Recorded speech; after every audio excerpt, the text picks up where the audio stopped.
Νάλα. Μη.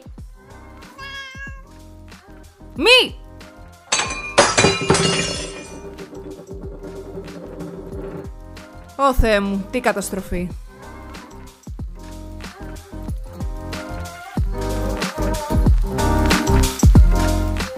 Γεια σας βρε παιδιά και καλώς ήρθατε σε ένα ακόμα επεισόδιο αυτού εδώ του podcast.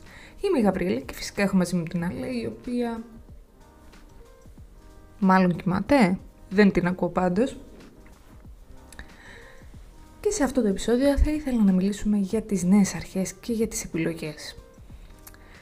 Οι νέες αρχές είναι κάτι που βιώνουμε καθημερινά όλοι μας και προσωπικά πιστεύω πως μερικές φορές είναι τόσο δύσκολες. Μπορεί να ξεκινάς μια νέα σχέση, μια νέα δουλειά, μπορεί να μετακομίζεις. Είναι αναρρύθμιτες οι νέες αρχές που μπορεί να έχει ένας άνθρωπος. Γιατί είναι όμως τόσο δύσκολες οι νέες αρχές? Αρχικά, ας ξεχωρίσουμε τις νέες αρχές. Για μένα η μία περίπτωση είναι μια νέα αρχή που έχεις προγραμματίσει ή που γνωρίζεις πως θα έρθει. Όπως παραδείγματος χάρη το τέλος του σχολείου. Και η νέα αρχή, σαν φοιτητής, φοιτήτρια κτλ. Ξέρεις πως ό,τι και να γίνει, το σχολείο θα τελειώσει, οπότε και σχεδιάζεις τα επόμενά σου βήματα. Η δεύτερη περίπτωση είναι οι απρόοπτες νέες αρχές, όπως παραδείγματος χάρη μια νέα σχέση. Δεν έχεις ιδέα πότε θα σου χτυπήσει ο έρωτας στην πόρτα. Και τρίτον, οι νέες αρχές που ξέρεις πως θα έρθουν, αλλά δεν ξέρεις πότε θα έρθουν. Όπως παραδείγματος χάρη, ξέρεις πως θέλεις να αλλάξεις θέση εργασίας και πιθανότατα ψάχνεις, αλλά δεν ξέρεις πότε θα γίνει αυτή η νέα αρχή. Ωστόσο, κάθε νέα αρχή είναι πάντα δύσκολη, γιατί μας βγάζει από την άνεση των όσων ξέραμε και μας βάζει σε έναν εντελώς νέο κόσμο όπου δεν έχουμε ιδέα τι μας περιμένει. Και οι άνθρωποι από τη φύση μας δυσκολευόμαστε να αλλάξουμε κάτι που έχουμε συνηθίσει. Μάλιστα, κατά μέσο όρο, χρειαζόμαστε κάτι παραπάνω από 2 μήνες ώστε να υιοθετήσουμε μια νέα συνήθεια. Πόσο μάλλον μια νέα αρχή και μια νέα κατάσταση. Γιατί ακόμα και αν η αλλαγή είναι θετική, δεν μας εγγυάται κανένας πως θα είναι και εύκολη. Καμία αρχή δεν είναι εύκολη, όσο ωραία και να είναι. Πιστεύω πως η πιο όμορφη αλλαγή που βιώνουμε είναι τα φοιτητικά μας χρόνια. Γιατί επιτέλους κάνουμε ελεύθερα τις δικές μας αποφάσεις και δεν έχουμε και 100% όλες τις ευθύνες. Αν βρίσκεστε σε αυτή τη νέα αρχή της ζωής σας, τότε σίγουρα θα σας πρότεινα να την απολαύσετε, γιατί δεν θα έρθει ξανά. Υπάρχουν φυσικά και οι δύσκολες νέες αρχές. Για εμένα η πιο δύσκολη νέα αρχή που κλήθηκα ποτέ να αντιμετωπίσω ήταν ο θάνατος. Πιθανότητα να με ρωτήσεις πώς μπορείς να ξεκινήσεις μια τέτοια νέα αρχή. Και εγώ θα σου πω αυτό που έλεγα πάντα και αυτό που πιστεύω για όλες τις νέες αρχές. Life happen. Δηλαδή, όταν έρχονται τέτοιες νέες αρχές και αλλαγές, αυτό που συμβαίνει είναι πως έρχεται η ζωή. Γιατί η ζωή είναι σαν ένα ποτάμι και λέει πάντα μπροστά και ποτέ δεν γυρίζει πίσω. Δεν μπορούμε να σταματήσουμε τον χρόνο. Δεν μπορούμε να αποτρέψουμε να συμβεί κάτι που δεν περνάει από το χέρι μας. Πολλές φορές φοβόμαστε να ξεκινήσουμε κάτι νέο γιατί δεν ξέρουμε πού θα καταλήξει.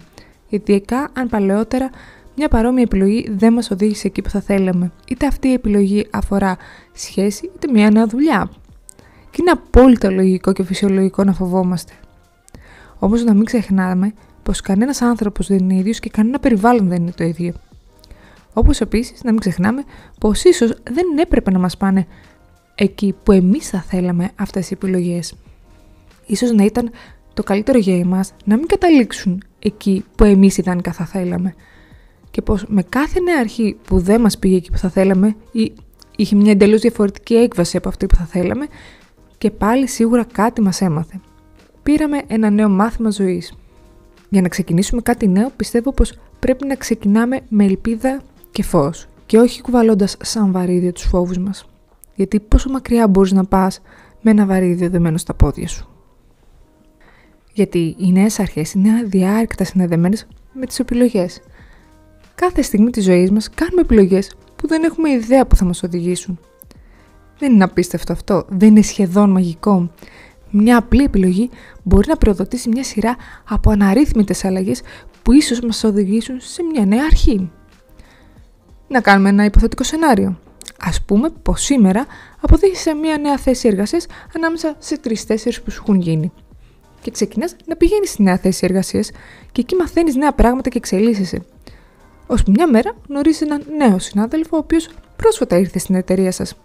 Και βλέπεις πως έχετε πάρα πολλά κοινά και ξεκινάτε να βγαίνετε και τελικά είστε μαζί, 3 χρόνια. Και ίσως εσύ πάλι να αλλάξεις δουλειά. Αλλά θα γνώριζες αυτόν τον άνθρωπο αν δεν είχες επιλέξει αυτή τη θέση. Θα είχες μάθει όσα έμαθες σε αυτή τη θέση ώστε να πας στην επόμενη εργασία. Μάλλον δεν θα το μάθουμε ποτέ. Αλλά στατιστικά οι πιθανότητες είναι λίγες. Οπότε τι καταλαβαίνουμε? 1. Ότι εγώ λατρεύω να ονειροπολώ. Και 2. Πως καμία επιλογή που κάνουμε δεν ξέρουμε από την αρχή απόλυτα που θα μας οδηγήσει. Και θα μου πεις να ξεκινήσω κάτι νέο με ελπίδα και φως, και αν αυτή η νέα αρχή με πληγώσει, με πονέσει, με ρίξει ψυχολογικά. Ναι, μπορεί να συμβεί και αυτό. Η ζωή δεν έρχεται με εγγυήσεις. Εμείς όμως θα ζήσουμε τα υπέρ και τα κατά κάθε επιλογής που κάνουμε και θα στηρίξουμε πρώτα εμείς την επιλογή μας. Να, θα σας πω και ένα πραγματικό παράδειγμα για να δείτε πόσο απρόβλεπτη είναι η ζωή. Τα Χριστούγεννα του 2022 ο σύντροφός μου έκανε πρόταση γάμου. Αυτό ήταν κάτι που δεν το περίμενα και θα άνοιγε ένα νέο κεφάλαιο στη ζωή μας. Λίγους μήνες μετά όμως, το Φεβρουάριο του 2023, χάσαμε έναν συγγενή, ένα πολύ δικό μου άνθρωπο και ήμουν στο τσακ να αναβάλω το γάμο. Τελικά, μετά από συζήτηση, ο γάμος κανονίζεται να γίνει κανονικά, ο οποίος φυσικά και έγινε. Τα Χριστούγεννα του 2022, ο σύντροφός μου έκανε πρόταση γάμου. Αυτό ήταν κάτι που δεν το περίμενα και θα άνοιγε ένα νέο κεφάλαιο στη ζωή μας. Το Φεβρουάριο του 2023, λίγους μήνες δηλαδή μετά, χάνουμε ένα συγγενικό μας πρόσωπο που αγαπούσα πάρα πολύ και ήμουν στο τσακ να αναβάλω το γάμο. Τελικά, μετά από συζήτηση, ο γάμος κανονίζεται να γίνει κανονικά, όπως και έγινε φυσικά. Όμως 2 εβδομάδες πριν από το γάμο μου ανακοινώνει η εταιρεία η οποία εργάζομαι πως θα σταματήσει την συνεργασία μαζί μου. Λαϊκιστή, με απέλυσαν. Αυτό μου ανακοινώθηκε στις 3 το μεσημέρι και εγώ στις 5 σχολούσα. Την επόμενη μέρα δεν θα χρειαζόταν να ξαναπάω στην εργασία μου. Και έτσι 2 εβδομάδες πριν από το γάμο μου έμεινα άνεργη, χωρίς αποζημίωση, γιατί για 20 μέρες δεν είχα κλείσει χρόνο και χωρίς να έχω ιδέα τι μου γίνεται. Υπέροχο! Φανταστικό! Όμως η ζωή συνεχίζεται και από εκεί και πέρα έχουν έρθει άπειρες αλλαγές στη ζωή μου. Αλλάζω πάλι δουλειά. Άλλαξα τότε δουλειά. Μετά το γάμο ξαναλλάζω τώρα. Ούτε εγώ ξέρω αν η επιλογή που έκανα επαγγελματικά είναι η σωστή και δεν έχω και την παραμικρή ιδέα που θα με οδηγήσει. Σίγουρα φοβάμαι όσο δεν πάει. Ξέρω όμως πως η νέα αρχή θα είναι δύσκολη, αλλά εγώ θα κάνω το καλύτερο που μπορώ. Ακόμα και αν παλιότερα είχα απογοητευτεί από θέσεις εργασίας που πίστευα πως θα ήταν μια καλή ευκαιρία, πάλι θα μπω με ελπίδα σε αυτή τη νέα πρόκληση. Είναι εύκολες οι νέες αρχές και αλλαγές? Όχι. Όμως είναι απαραίτητες και αναπόφευκτες. Αν δεν υπήρχαν οι νέες αρχές, δεν θα υπήρχε η εξέλιξη, δεν θα πηγαίναμε τη ζωή μας παρακάτω. Όλοι κάνουμε νέες αρχές και σίγουρα δεν είναι παρήγορο το να σου πω πως δεν κάνεις μόνο εσύ νέες αρχές, αλλά θα σου πω να επιλέξεις τους ανθρώπους που είναι δίπλα σου, να είναι κοντά σου και στα καλά και στα κακά της ζωής. Να σταματήσεις να δίνεις σημασία σε όσα σε κρατάνε πίσω και να αρχίσεις να δίνεις σημασία σε αυτά που μπορούν να σε πάνε μπροστά. Ακόμα και στην αρχή κάθε χρονιάς, πολλοί άνθρωποι θέτουν νέους στόχους και ξεκινάνε νέα πράγματα, νέες συνήθειες και επιλέγουν τι νέο θέλουν να πετύχουν. Και το κάνουμε αυτό γιατί μόνο έτσι θα εξελιχθούμε, γιατί ο άνθρωπος από τη φύση του θέλει να εξελίσσεται. Και σίγουρα κάποιες από τις επιλογές μας μπορεί να είναι λάθος ή να πιστεύουμε πως είναι λάθος και πως μια αρχή που ξεκινήσαμε μόνο κακό μας έκανε τελικά, όμως μας έκανε πραγματικά κακό. Σίγουρα μπορεί να μας πόνεσε, αλλά δεν πιστεύω σε καμία περίπτωση πως ήταν λάθος. Πιστεύω πως από κάθε επιλογή που δεν πήγε καλά, εμείς πήραμε ένα μάθημα. Ένα μάθημα που μπορεί την επόμενη φορά να μας αποτρέψει από άλλες λάθος επιλογές. Πραγματικά πιστεύω πως είναι πανέμορφο να κάνουμε λάθος επιλογές. Ναι, ακούγεται λίγο περίεργο. Αλλά μόνο μέσα από τις λάθος επιλογές μπορούμε να μάθουμε και να εξελιχθούμε. Γιατί ποιος δεν κάνει λάθη στη ζωή. Κανένας. Όλοι κάνουμε επιλογές που μπορεί να είναι λάθος, αλλά πάντα με έναν μαγικό τρόπο ξεκινάμε πάλι από την αρχή. Κάνουμε σχέσεις, χωρίζουμε και κάνουμε πάλι σχέσεις. Πάμε σε μια νέα δουλειά και παραιτούμαστε γιατί κάτι δεν μας άρεσε, αλλά πάμε πάλι σε νέα δουλειά.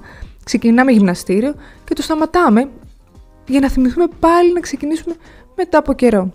Ξεκινάμε δίαιτα, ναι, και μπορεί να τα ξαναπάρουμε κάποια κιλά, αλλά θα ξαναπροσπαθήσουμε. Επιλογές και νέες αρχές σε ένα αέναο χωροχρονικό συνεχές. Και μπορεί κάποιοι κύκλοι που κλείνουν να μας πηγαίνουν παρακάτω και για κάποιους κύκλους να πρέπει να ξεκινήσουμε πάλι από την αρχή. Αλλά δεν ξεκινάμε πάλι από την αρχή όντας οι ίδιοι άνθρωποι, γιατί η πρόσφατη αποτυχία μας έχει αλλάξει. Σε ένα από τα αγαπημένα μου παραμύθια, η Αλήξη στη χώρα των θαυμάτων λέει χαρακτηριστικά πως δεν μπορώ να σου πω ποια ήμουν χθες, γιατί είμαι ένας εντελώς διαφορετικός άνθρωπος. Γιατί κάθε μέρα κάτι μαθαίνουμε και κάτι μας αλλάζει και αλλάζουμε βάσει των επιλογών που κάναμε και τα μαθήματα που πήραμε. Σκέψου ακόμα και 2 μέρες από τη ζωή σου, ας πούμε χθες και προχθές. Μπορεί ένας φίλος να σου πρότεινε ένα βιβλίο που σε έβαλε στις σκέψεις. Ένας άγνωστος στο μετρό που σου κίνησε το ενδιαφέρον. Μια συζήτηση που έκανες και τελικά αναθεώρησες μια άποψή σου. Ένα βίντεο που είδες και σου άλλαξε την άποψη για κάτι μικρό, που ίσως να φαίνεται ασήμαντο, αλλά που σε άλλαξε. Μπορεί να ήθελες να ξεκινήσεις γυμναστική, αλλά πάντα να βαριέσαι τα βάρη. Αλλά να σου πρότεινε μια φίλη μια εναλλακτική γυμναστική και να ξεκίνησες αυτή τη νέα μέθοδο άσκησης και τελικά να άλλαξε και ισχύ σου με τη γυμναστική. Βλέπετε, αναρρύθμιτες επιλογές και αναρρύθμιτες νέες αρχές. Για μένα μια τέτοια νέα αρχή φυσικά είναι και το podcast. Δεν έχω ιδέα πού θα με οδηγήσει και θέλω πολύ να το συνεχίσω και ελπίζω να τα καταφέρω, γιατί είναι κάτι νέο που δοκίμασα, που φοβήθηκα όσο τίποτα να το κάνω, αλλά έβγαλα τον εαυτό μου εκεί έξω στον κόσμο. Και πιστέψτε με, είναι κάτι που προσωπικά το έβρισκα τρομακτικό. Όμως με κάθε επεισόδιο μαθαίνω νέα πράγματα και πάω ένα βήμα παρακάτω. Και θέλω πάρα πολύ να το συνεχίσω και συγγνώμη που έλειψα λίγο παραπάνω. Γι' αυτό μη φοβάστε να κάνετε νέες αρχές, γιατί όπως είπαμε μπορεί να μην μας πάνε εκεί που θέλουμε, αλλά σίγουρα θα μας πάνε παρακάτω. Θα μας μάθουν νέα πράγματα, θα μας αλλάξουν και θα μας εξελίξουν. Φυσικά μπορεί να μας πάνε και ακριβώς εκεί που θέλουμε.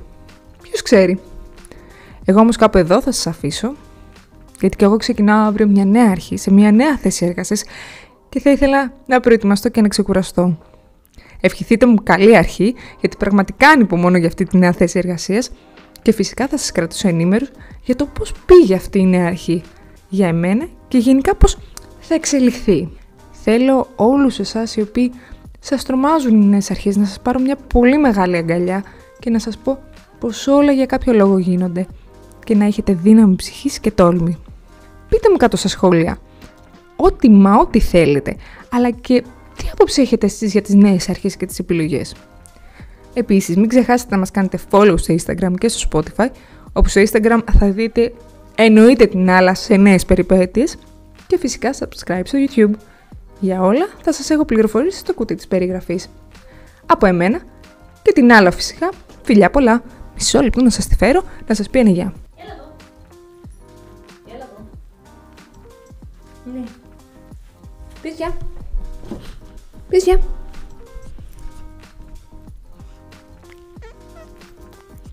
Τι, κοιμόσουνα και σε ξύπνησα. Πες γεια στα παιδιά. Ναι, αλλά πες γεια. Έφυγε.